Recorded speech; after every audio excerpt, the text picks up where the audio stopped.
Coucou tout le monde, j'espère que vous allez bien. Je regarde la date, excusez-moi. Nous sommes le 6 juin. Nous sommes le 6 juin aujourd'hui où je tourne cette vidéo. Nous sommes au moment où je tourne cette vidéo dans le portail de la stratégie et inévitablement en ce moment ça bat son plein. Ça bat son plein, on en avait parlé, n'hésitez pas à revoir les premiers volets qui parlent du portail de la stratégie, je remettrai en dessous si besoin.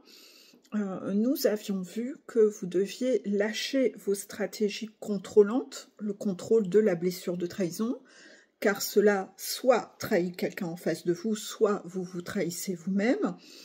Donc, il y a une toxicité soit envers les autres, soit une toxicité envers vous, selon la stratégie en question, et qu'il est donc nécessaire de lâcher ça, parce que cela se retourne contre vous tôt ou tard. Oui, parce que si cette fameuse stratégie, elle est toxique envers les autres, elle se retourne quand même contre vous, parce que quand vous n'agissez pas de façon OK, vous allez devoir le revivre x3. Donc, inévitablement, quelle est la plus-value de garder cette stratégie? Rappelons que dans le fil conducteur de cette année 2025, c'est de se rendre la vie plus simple. Donc, vous ne vous rendez pas la vie plus simple quand vous décidez de mal agir, puisqu'à chaque fois, vous le revivez x3. Vous le faites une fois, vous le subissez x3. Règle du karma. Contraction. Si vous avez un doute sur cette règle du karma, sortez votre pendule et vous pouvez vérifier. Est-ce vrai les guides? La règle du karma fonctionne de cette façon-là. Et vous verrez, oui. Donc, pourquoi? Parce que ça oblige au moins à être droit. Voilà. Comme les peines de prison, etc. Voilà. C'est pour... Voilà. Donc, inévitablement... en ce moment, vous êtes un peu testé sur tout ça. Voilà. Moi, on me fait lâcher un lampadaire actuellement. Alors, je vous avouerai, je ne sais même plus si j'en ai parlé dans une vidéo, mais je ne pense pas. Ce que l'on me fait lâcher, c'est le fait de toujours trouver des excuses aux autres quand ils sont toxiques envers moi. Contraction. Et le fait d'avoir ce travail complique complètement la donne, en fait, dans ma vie. Contraction. En effet, mon travail n'aide pas en cela. J'ai un travail où je travaille avec des gens qui sont en phase de travail, d'apprentissage, en phase où ils nettoient leur propre part de toxicité. Inévitablement, moi je suis un peu dans une posture où je fais preuve d'indulgence, contraction, à comprendre que les personnes, comme ils sont en phase de travail, qu'ils aient des mécanismes toxiques, je le comprends. Et on ne peut pas nettoyer leur toxicité de partout en même temps. Ça ne se fait pas en un claquement de doigts. Donc, j'ai une capacité d'adaptabilité. Je sais faire preuve d'indulgence et de patience. Ceci dit, là, sur certaines notions, ça part un peu dans certains extrêmes. C'est-à-dire que les gens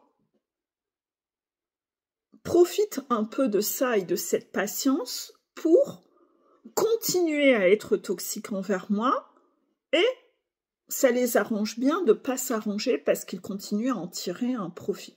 Donc ils ont un peu leur joker, c'est oui mais je suis en apprentissage.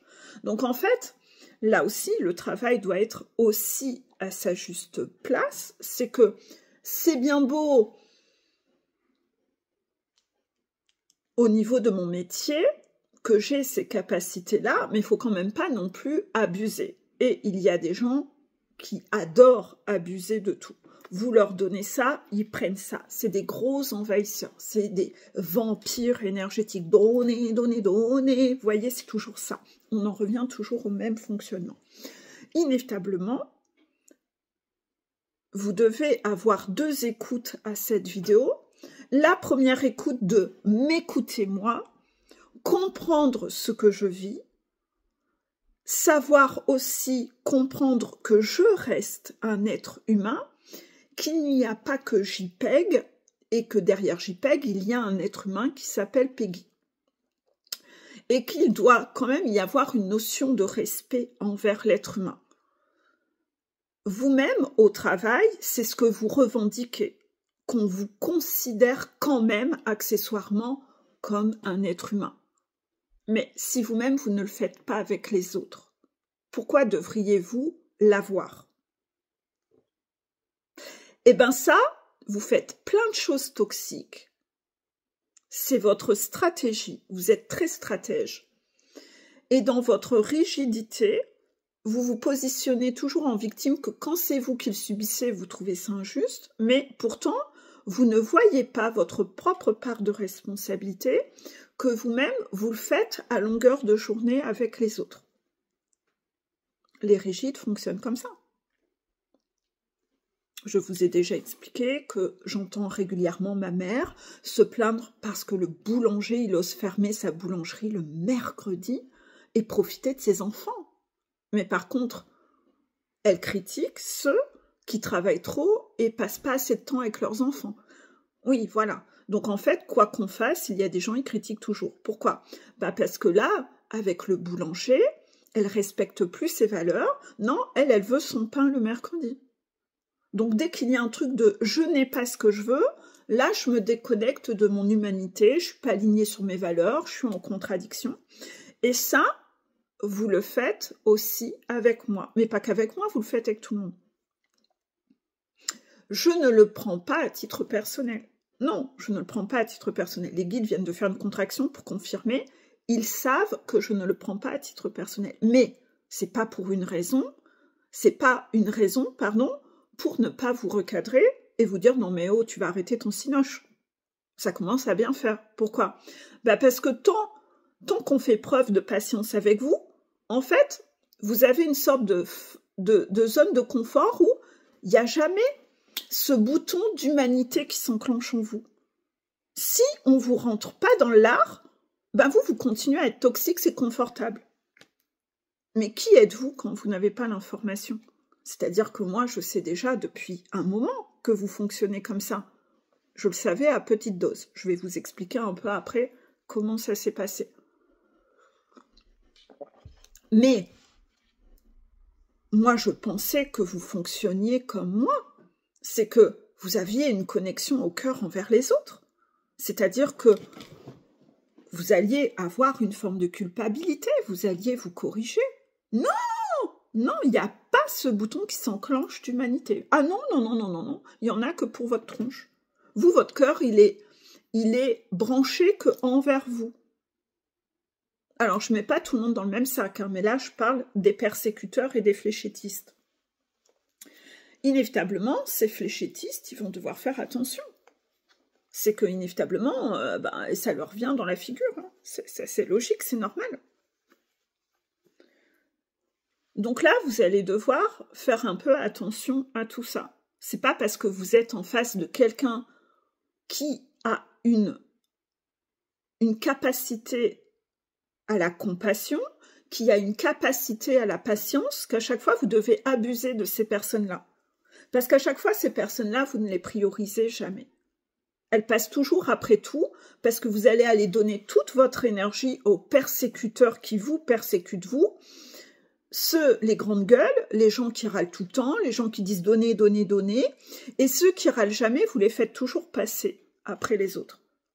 Et eux, vous en abusez et vous faites la même chose avec eux. Comment voulez-vous que les choses tourneront? Il faut remettre un équilibre. Arrêtez d'aller donner toute votre énergie aux gens abusifs qui prennent toute la place, les envahisseurs, les vampires énergétiques, et prioriser les gens qui râlent moins, qui font preuve de compassion, de patience, et donner plutôt à ces gens-là. C'est du grand n'importe quoi. Ça avait déjà été évoqué dans des vidéos, mais vous ne l'avez pas imprimé et vous continuez à le faire. Et ça, c'est pas OK, parce que ça, c'est injuste, c'est inapproprié. Vous avez une façon de fonctionner qui n'est pas adéquate, qui n'est pas juste. Vous n'analysez pas au cas par cas de là où donner votre énergie, qui prioriser. Vous ne rendez pas à ceux qui vous donnent, mais par contre, vous allez donner à des gens toxiques, abusifs. Il n'y a rien qui est réglé au bon endroit. Et pourtant, ça a été évoqué moult fois. Inévitablement, là, comment ça s'est passé de mon côté? Pour ceux qui suivent ma chaîne depuis très longtemps, vous avez vu qu'à une époque, j'ai morflé, j'ai connu le labyrinthe 2, qui était un portail de démangeaison, qui était, alors je ne sais pas si vous savez ce que c'est que d'avoir des démangeaisons corporelles, que rien ne soulage. Et qui dure pendant des semaines, et tous les jours, plusieurs heures. Si vous avez suivi et regardé ce labyrinthe 2, vous avez dû, en principe, si vous n'êtes pas une machine et pas un robot, vous avez dû avoir de la compassion pour ce que je vivais au niveau de ces démangeaisons, et que malgré ça, j'analysais les synchronicités et je profitais de ça pour vous partager des choses. J'ai pas été auto-centrée. J'ai compris que je vivais ça pour une raison. Et j'ai fait toutes les capsules du labyrinthe 2, dans lequel vous avez beaucoup d'informations dans ce labyrinthe 2. Parce que vous aussi, vous allez vivre des labyrinthes 2 sur des sujets qui démangent. Mais là, vous, je ne sais pas sur quoi ce sera.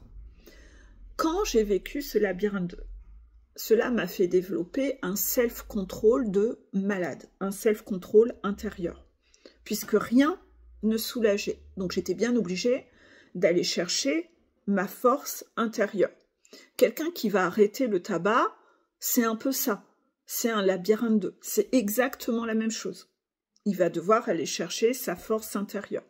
Celui qui va devoir sortir de l'alcoolisme, ça sera la même chose. Celui qui va devoir apprendre à gérer un émotionnel alors qu'il étouffait son émotionnel, ça sera la même chose. Moi, ce sont des étapes que je n'ai pas à vivre. La gestion émotionnelle, je l'ai déjà fait en amont. Je ne suis pas fumeuse, je ne suis pas alcoolique. Donc en fait, inévitablement, il faut bien me faire vivre un truc pour aller travailler cette force intérieure. Le labyrinthe 2, c'est ça.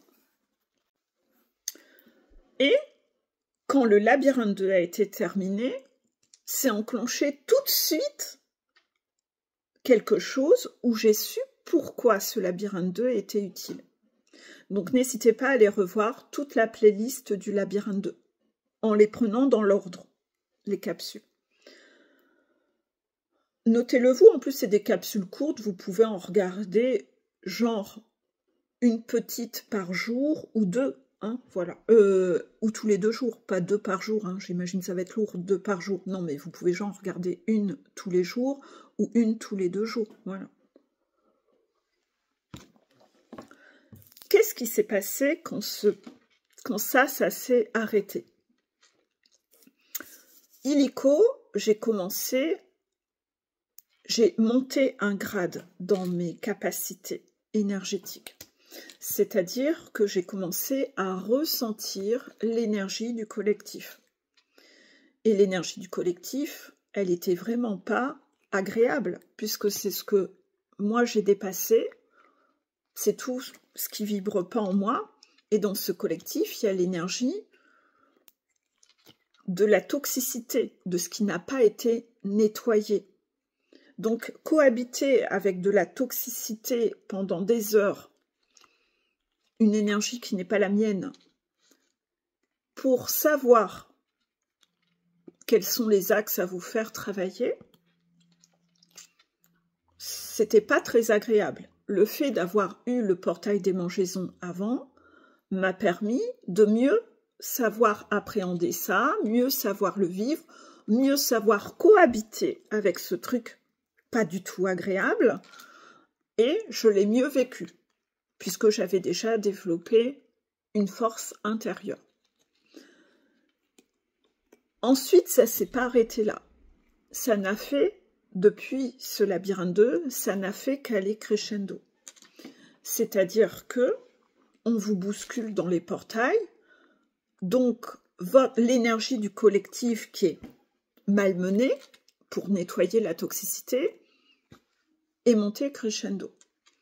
Parce qu'il y a de la tristesse, il y a de la colère, il y a tout un collectif qui sombre en nuit noire de l'âme, toute l'énergie des runners que l'on force à aller en nuit noire de l'âme, les chaseurs qui merdent et qui doivent revivre des épisodes de nuit noire de l'âme.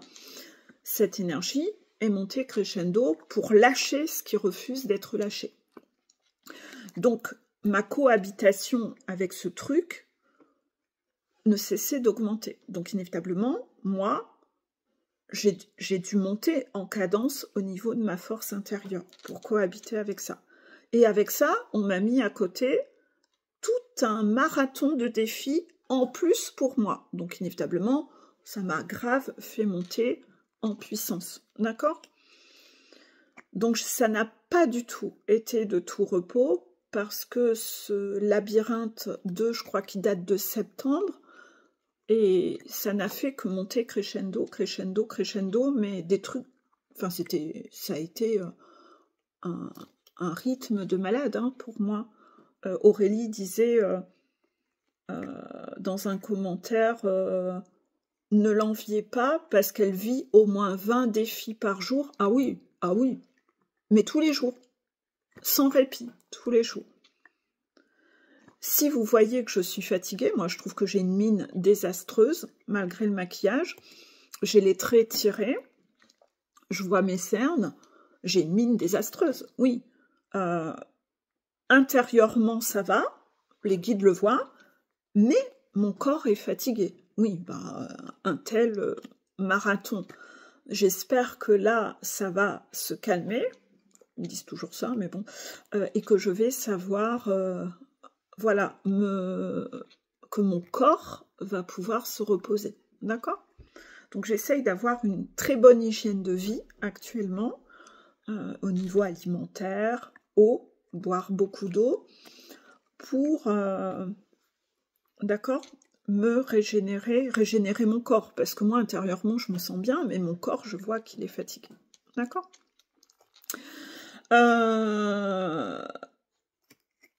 Par rapport à tout ça, il y a eu ensuite, dans cette montée en cadence, les fléchettes. J'ai commencé à ressentir vos fléchettes.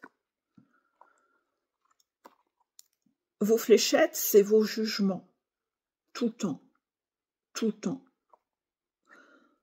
Je porte une chemise verte, les gens qui n'aiment pas le vert vont m'en foutre plein la gueule. Je mets des boucles d'oreilles, les gens qui n'aiment pas les nanas qui mettent des boucles d'oreilles vont m'en foutre plein la gueule. Je suis blonde, les gens qui n'aiment pas les blondes vont m'en foutre plein la gueule. Les gens qui auraient aimé être blondes et qui ne le sont pas vont m'en foutre plein la gueule. Les gens qui me trouvent pas assez blonde ou trop blonde, ils vont m'en foutre plein la gueule. Je mets des bijoux, je vais m'en prendre plein la gueule. En fait, vous avez oublié que la vidéo, c'est dans le but d'écouter ce que je raconte. C'est pas pour me passer au crible, sinon j'aurais fait comme les autres qui ont peur du regard des autres, qui font des podcasts et qui n'osent pas montrer leur figure, leur visage. Hein? Moi, j'ai eu les couilles de me montrer, je savais pertinemment que j'aurais de la critique. Mais en avoir à ce point-là, non, j'étais naïve, j'imaginais pas que ce serait à ce point-là. Et dans mes capacités, j'ai reçu ces fléchettes précises. Au début, les guides ont été sympas. Ils se sont calés sur ce que je m'étais, moi, imaginé, dans ma naïveté. C'est-à-dire la naïveté de « on ne peut pas plaire à tout le monde », oui, et de comment moi je fonctionne dans la vie. C'est-à-dire qu'il y a des gens que j'aime pas, mais dans la globalité, il y a beaucoup de gens que j'apprécie et il y a un petit noyau de gens que j'apprécie pas. Voilà.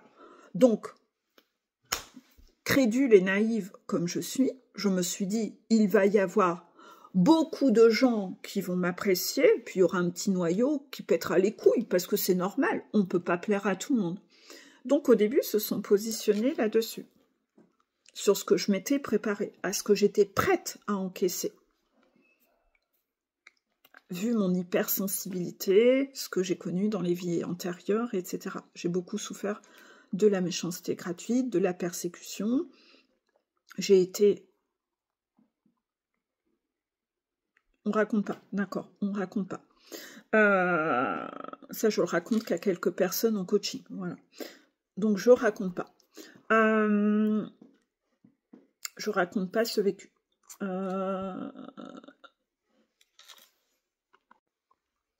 Les guides disent il faut bien que ceux qui sont en coaching aient des privilèges. Oui, c'est sûr, c'est normal. Bref, par rapport à tout ça,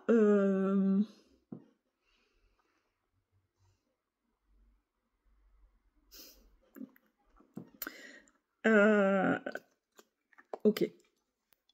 Par rapport à... Je sais plus ce que j'allais dire de ce fait-là. Oui, au début, ils ont ouvert. Ils ont comme...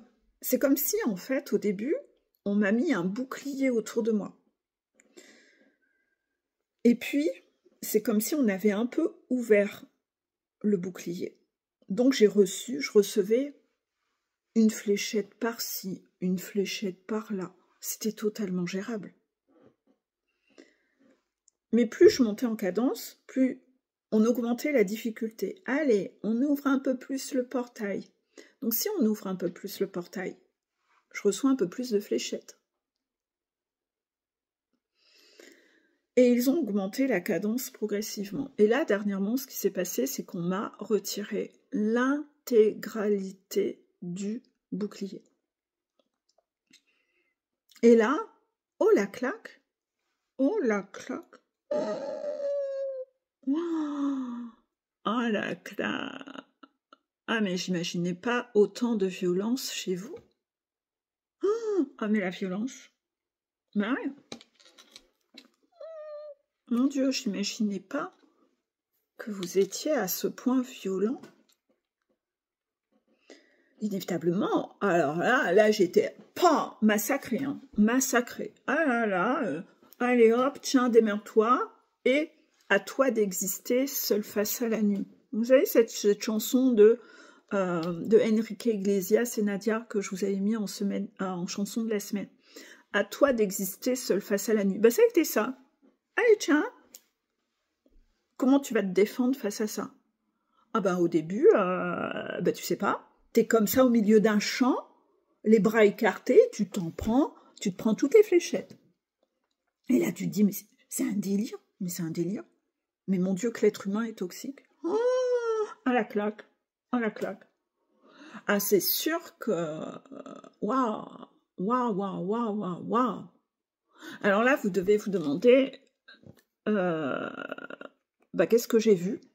Bah, en fait, j'ai vu qu'il y a des gens parmi vous, s'ils se lèvent le matin à 7h00, à 7h01, ils sont déjà en train d'envoyer des fléchettes. Déjà. Et s'ils se couchent à minuit, ben jusqu'à 23h59, ils sont encore en train d'envoyer des fléchettes. Donc de 7h01 à 23h59, pam. Mais je me dis, mais à quel moment ils bossent sur eux? Ils ont que ça à foutre. Mais quelle idée. Ils sont bizarres, ces gens. Quelle violence. Ouais, parce que c'est de la violence intérieure. C'est laid, hein. Oh, mais mon Dieu, que c'est laid. Moi, j'étais naïve. J'imaginais pas que ça, c'était possible. Enfin, oui et non. Pour être totalement franche, je savais que, par exemple, un pervers narcissique, le diable en personne, il fonctionne comme ça. Ouais. Mais une FJ, qu'une FJ envoie quelques fléchettes de temps en temps. Ouais. Mais de 7h01 à 23h59. Oh. Bon, il y en a, c'est écrit sur leur front, ils s'en cachent pas, hein, ça se voit, ils sont ultra, voilà, ils sont très colériques, etc. On sait que, bon. Mais le pire, c'est que souvent, les gens, je crois que ce qui m'a le plus déçu, c'est les personnes qui ont l'air toutes gentilles comme ça. Moi, je suis gentille, hein. Je suis gentille. Ouais, pas gentille pour dessous, en fait. Donc les brebis égarées encore, voilà, les vampires, les douces, les fausses douces. Oh là là là là. Les gens qui vous font des courbettes, qui vous font des compliments, qui vous font « Ah, j'espère que tu vas bien, je t'apprécie, Peggy ». Et puis quand vous voyez le fléchette arriver avec leur tête sur la fléchette, avec le message sur la fléchette, et là vous dites « Putain, la mascarade, oh, je suis au bal masqué là, au bal masqué, oh. Et là je me dis « Ah, le sketch, oh !» J'ai su l'encaisser parce que j'ai pas eu mal. Mais est-ce que pour autant, je dois me taire? Bah non, pas du tout. Sinon, bah à quel moment ils vont se corriger? C'est à moi de mettre le stop. C'est à moi de me défendre. À toi d'exister seul face à la nuit. Donc inévitablement, les gens en coaching, ils savent. Il y en a quelques-uns, hein. On a discuté de tout ça, hein, en face à face, de façon franche. On m'en a parlé de tes fléchettes. Ceux qui sont venus s'excuser auprès de moi, qui ont assumé, qui ont su avouer leur tort, ah, c'est dans la révision 20, ils ont réussi leur défi. Mais derrière, il y a tous ceux qui sont encore dans leur masque, qui sont encore au bal masqué. Ohé. Et eux, ils font leur faux cul encore. Et donc, qu'est-ce que je fais, moi? Ben, je les observe un peu pour voir, mais à quel moment cette personne va me dire les choses. Et je les titille. Quand vous êtes hypersensible, vous faites comme si vous ne saviez pas, vous repoussez, vous avez peur d'en parler. Mais quand vous êtes droit dans vos bottes et que vous n'avez plus peur, bah, vous avez envie que la conversation ait lieu. Vous avez envie de crever l'abcès. Vous en foutez. Donc moi, je cherche à crever l'abcès pour repartir sur des bases saines. Mais il y a des gens, ils continuent de jouer à Fauculande. Ils n'assument pas. Mais le problème, c'est qu'il y a tout un travail derrière. Vous êtes en phase d'entraînement avec moi. Il y a plein de trucs que vous avez à travailler là-dedans. Les excuses, savoir demander pardon, assumer vos responsabilités, arrêter d'en envoyer, essayer de savoir pourquoi vous m'avez envoyé des fléchettes sur tel sujet, parce qu'en fonction du sujet, il y a vraiment un truc à aller dénouer, de croyances qui viennent de ton enfance, d'une frustration que tu as. Parce qu'il y a certaines personnes, ça va être par jalousie de quelque chose que j'ai. Donc allons chercher ce que tu as envie d'avoir. Donc on va y travailler. Et puis il y a d'autres personnes, c'est des trucs qu'ils n'aiment pas chez moi. Ah ouais, c'est normal. C'est logique. Je suis pas parfaite. Donc inévitablement, il y a des choses qu'ils vont pas aimer chez moi. Mais pourquoi vous le tolérez pas? Parce qu'imaginez que vous ayez un enfant qui ait la même façon de fonctionner. Ça veut dire que vous allez aller jouer à la pâte à modeler avec votre enfant. Vous allez vous comporter de façon toxique aussi avec cet enfant là-dessus. En quoi ce truc est dangereux pour vous? En quoi ça vous dérange? Parce que je n'ai pas de toxicité envers vous, puisque moi, j'ai fini de monter. Moi, on m'a fait tout travailler. Donc, en fait, ce truc que t'aimes pas chez moi, c'est quoi? Quel est le danger pour toi? Il y a un truc qui colle pas rond. Il y a un truc à aller travailler. Mais si on le travaille pas... Donc, en fait, le but, c'est de se servir de ça pour aller te guérir du truc. Mais il y a des personnes, ils pensent encore qu'une thérapie, c'est le bal masqué. Non, une thérapie, c'est pas le bal masqué. Tu vas pas guérir. Donc finalement, encore une stratégie qui se retournera contre la personne. Parce que là, la personne, elle prolonge encore son parcours puisqu'on ne traite pas le problème de fond. Ainsi, moi, au début, j'ai vu que mes défis à moi, mais après, j'ai bien compris que vous aussi, vous aviez un défi. Vous aviez beaucoup de défis à relever là-dedans avec moi.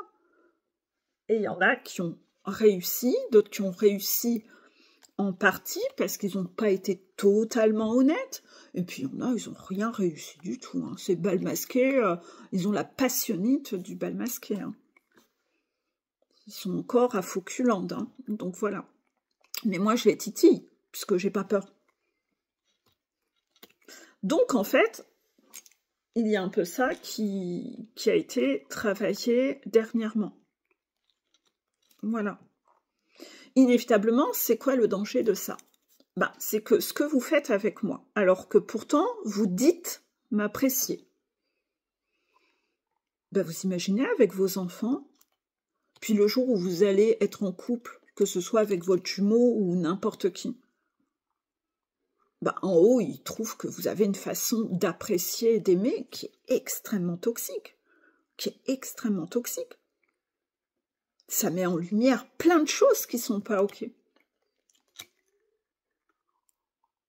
Et donc, moi, j'essaye de travailler au cas par cas avec chaque personne, parce que il y a déjà un manque de connexion au cœur envers les autres. Moi, j'ai pas besoin que vous soyez spécialement connecté au cœur avec moi. Mais moi, j'utilise ça par rapport au problème que ça soulève sur votre personnalité. C'est une confession de qui vous êtes. C'est pas normal, tu vas pas pouvoir rester sans connexion au cœur envers les autres. Parce que tu fais ça sans doute avec plein de gens, en dehors de la consultation. Tu fais ça avec tout le monde. Avec qui? Avec tes frères et sœurs? Avec qui? Avec tes enfants? Avec tes conjoints? Il y a un problème quelque part. T'es pas obligé d'aimer tous tes frères et sœurs, parce que souvent, malheureusement, il y en a qui sont toxiques sur votre chemin. On vous a casé exprès des membres toxiques dans votre famille. Hein. Donc, c'est pas non plus ce qu'on vous demande, mais on travaille au cas par cas pour aller décortiquer ça, et au cas par cas, il y a beaucoup de choses à aller regarder. Donc toi, si ta seule préoccupation, c'est le bal masqué, mais à quel moment on va démêler tout ça? Souvent, vous êtes encore persuadé que vous allez réussir à le faire seul. Vous avez encore souvent un excès de confiance et un excès d'ego. Et c'est pour ça qu'en fait, vous n'arrivez pas à être vrai face à moi. Vous me faites des cachotteries. Parce que vous êtes encore... vous, votre Saint Graal, c'est encore le regard des autres. Et pourtant, le but, c'est quoi? C'est que moi, j'ai un radar très affûté. Et que mon radar très affûté, le but, c'est de l'utiliser pour vous aider à vous dire tout ce qui est à bosser. Quand vous êtes tout seul sans mon radar affûté, vous voyez bien qu'il y a plein de trucs que vous ne voyez pas. Vous êtes avec le radar de votre ego. Oh, quel fiasco.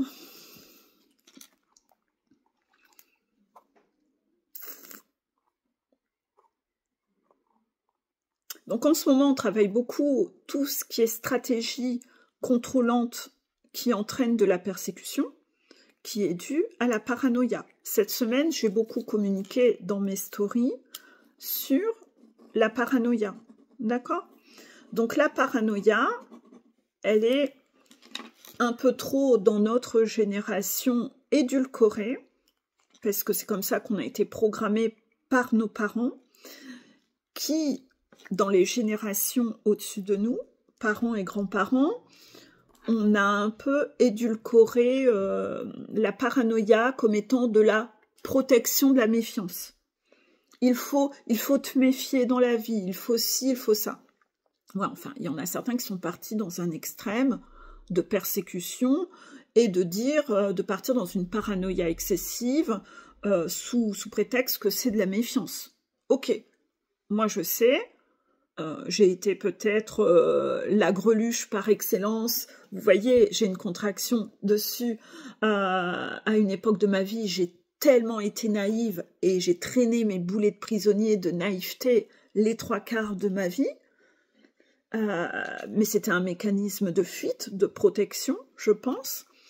Un peu positif toxique, vous voyez, de m'aveugler pour pas faire face à mes mémoires de vie antérieure, de persécution et de cette peur de tout ça. Mais j'ai conscience de tout ça. J'ai conscience de tous les mécanismes que j'ai eus de protection par rapport à tout ça. De fuite. Mais aujourd'hui, j'ai plus besoin de fuir dans l'irréel. Mais on peut pas non plus dire que la paranoïa, c'est juste de la méfiance. Il y a des gens qui n'ont pas assez de méfiance, je fais partie de ces gens-là, et il y a des gens qui sont beaucoup trop méfiants. C'est de la paranoïa. Et la paranoïa, c'est une forme de démence.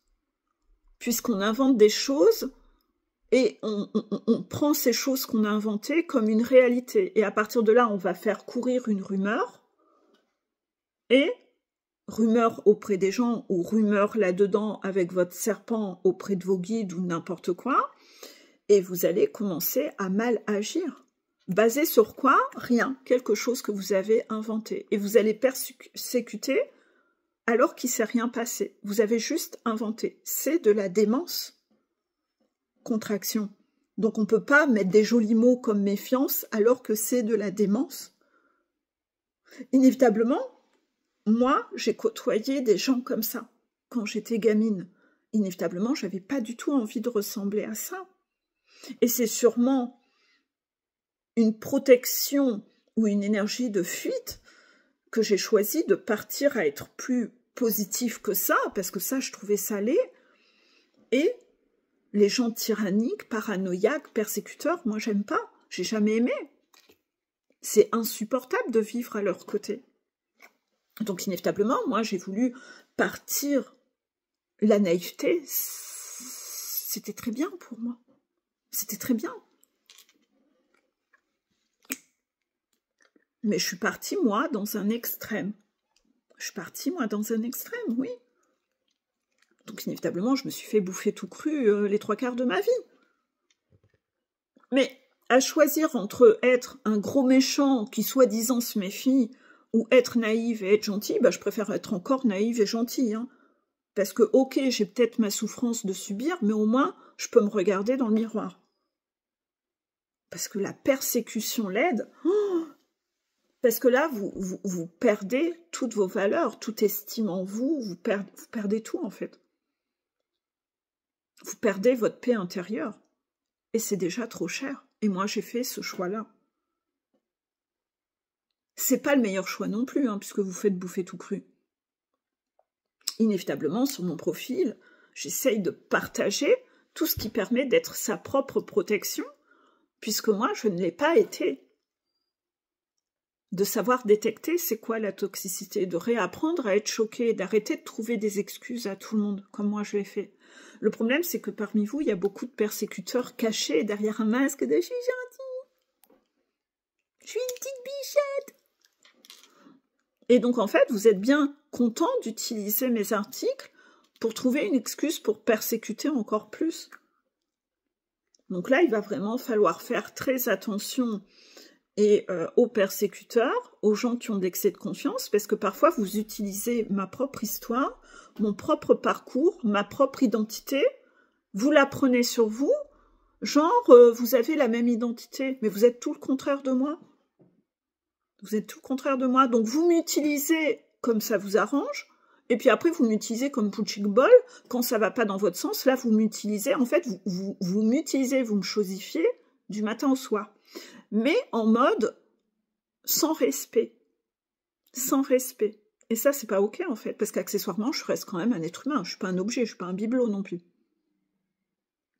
Donc, travail à sa juste place, oui, mais il y a quand même des limites, en fait.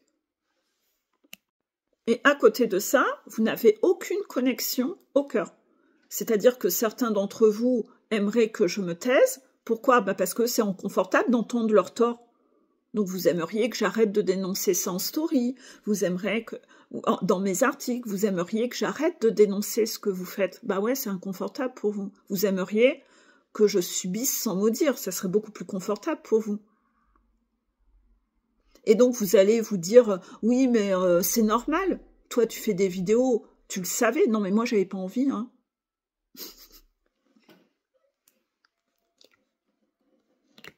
Je reçois pas un salaire pour mes vidéos, hein, je le rappelle. Hein.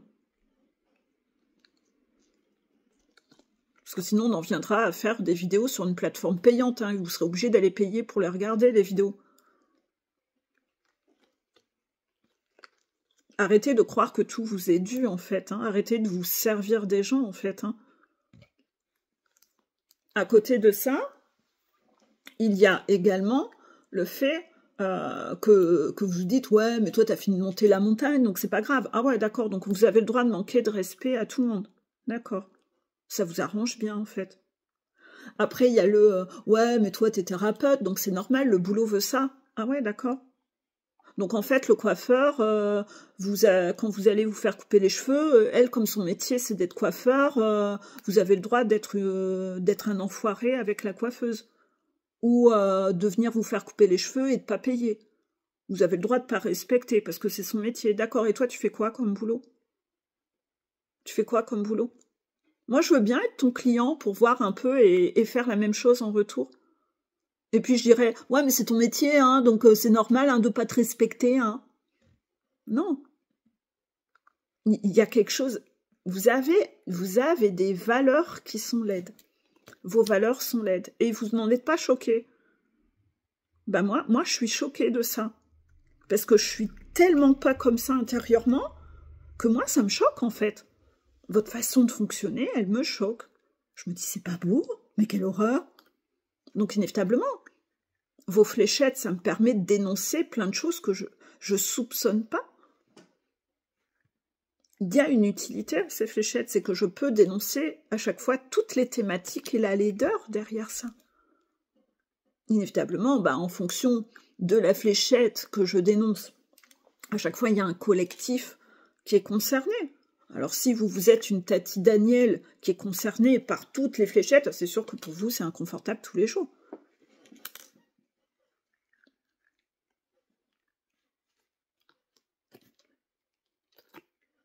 Donc là, il y a beaucoup de choses à comprendre derrière ça. Et voilà un peu tout ce qui s'est passé. Est-ce que Peggy va bien? Voilà, je laisse les guides juger. Est-ce que Peggy va bien psychologiquement? Est-ce que Peggy est, je sais pas, triste? Vous voyez, pas de contraction, voilà. Ça veut dire non, voilà. Est-ce que Peggy est en colère? Est-ce que Peggy dénonce? Voilà.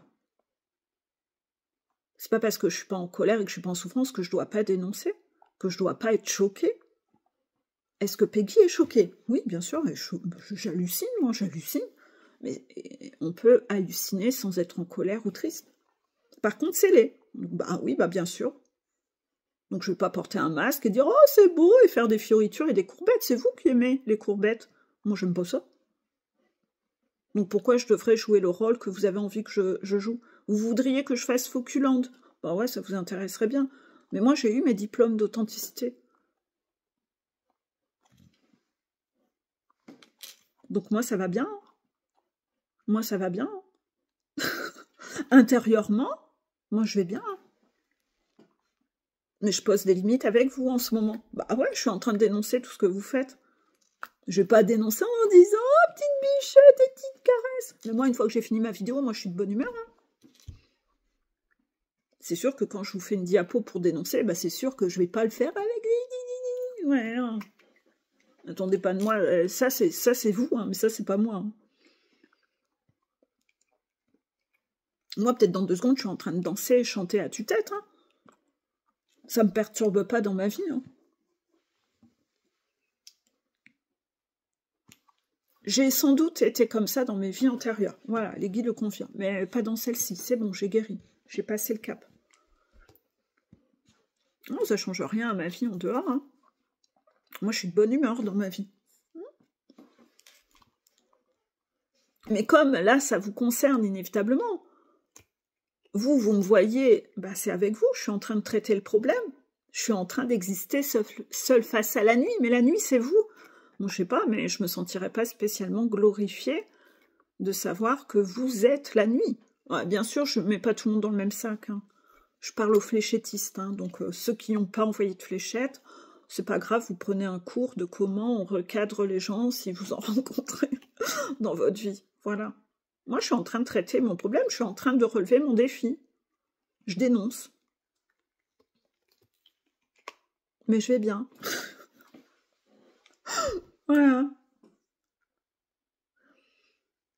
Ça, c'est un premier cap, parce qu'en fait, de base, on va revenir sur tout ce qui est stratégie. Inévitablement, là, vous avez dû en capter certaines parmi vous, mais on va refaire une vidéo théorique sur pas mal de stratégies sur laquelle vous êtes observé en ce moment. Et franchement, il y en a beaucoup qui se plantent. Hein. Hop, excusez-moi, j'essaye de prendre un carnet. J'ai toujours mal à l'épaule droite, c'est insupportable. Insupportable.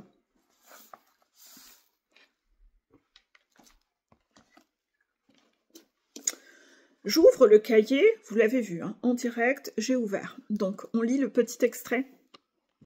Le petit extrait dit « La distinction classique entre sentiments positifs et sentiments négatifs n'existe pas en communication consciente et non violente, parce qu'elle n'est pas pertinente. » C'est-à-dire un sentiment positif, sentiment négatif.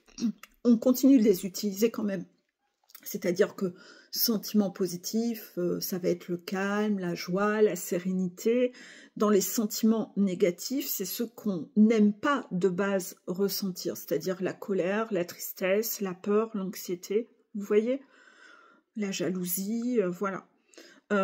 Donc je répète, la distinction classique entre sentiments positifs et sentiments négatifs n'existe pas en communication consciente et non violente, parce qu'elle n'est pas pertinente. La tristesse, comme la joie, nous renseigne sur nous-mêmes. La colère est un signal très précieux, puisqu'il indique, ce signal, beaucoup de vitalité en nous, ou de vitalité en l'autre. Ce sont les conséquences des sentiments qui peuvent être perçus comme positifs ou négatifs. Pas les sentiments eux-mêmes. Nous proposons donc de faire une distinction qui nous paraît plus pertinente entre les sentiments. Petit 1, les sentiments agréables à vivre et qui nous disent que les besoins sont satisfaits. Petit 2, les sentiments désagréables à vivre et qui nous disent que les besoins ne sont pas satisfaits. Et c'est exactement ce que je vous disais, c'était que le fait que vous veniez parler avec précision des fléchettes, de vos vraies émotions, de qui vous êtes, de vos sentiments que vous estimez honteux, c'est-à-dire j'ai ressenti de la jalousie envers telle personne, etc.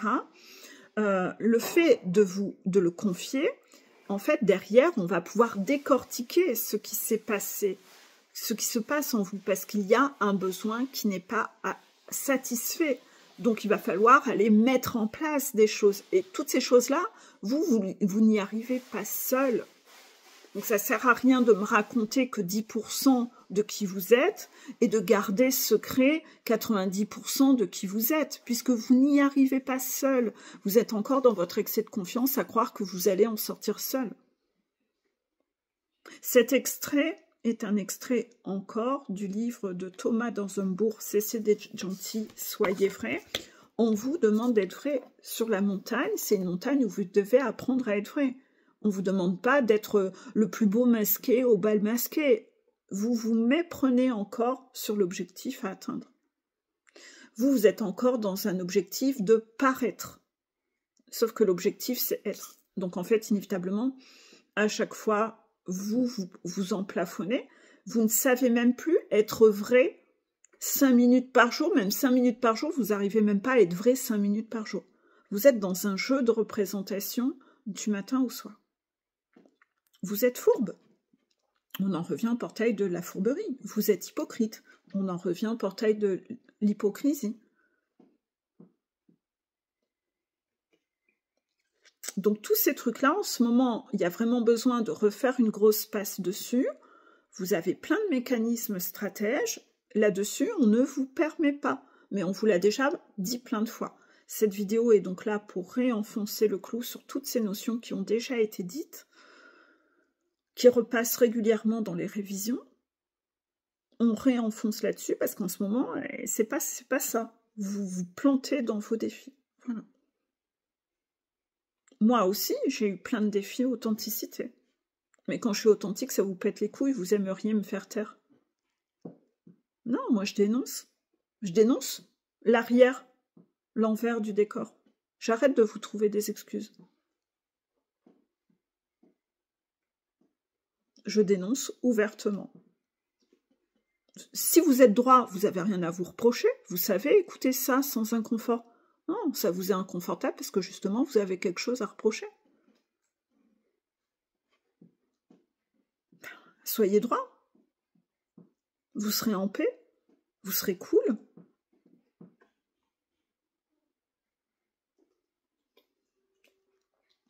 Est-ce que j'ai tout dit? Voilà.